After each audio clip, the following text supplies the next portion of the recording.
Hello, welcome to Fmod in 2 minutes, the series for beginners in game audio implementation. Today, we're talking about return tracks. Now, return tracks, if we right-click on an audio track, appear here. And as they sound, they are a way of rerouting our audio within an event in Fmod.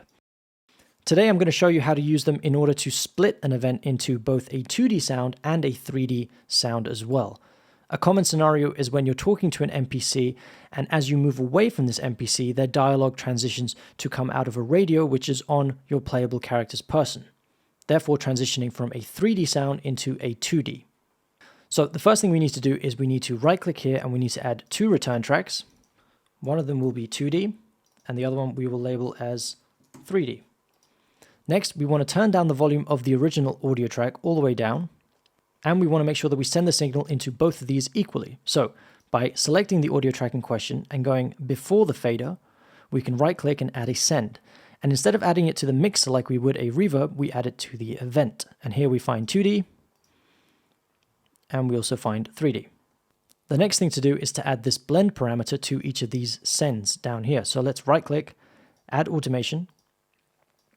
And let's say that at 0, it will be a 2D sound, and at 1, it will be 3D.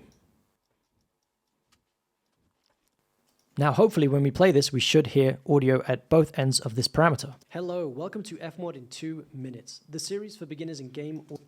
Great, so it works. The next thing to do is to add the appropriate effects to each of these tracks. So let's add a spatializer to the 3D track.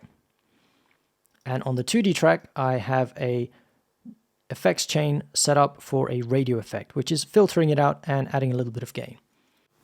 Experience in real life. The first thing you'll notice when we add this parameter to the volume knob is that we're working in degrees, from 0 to 180.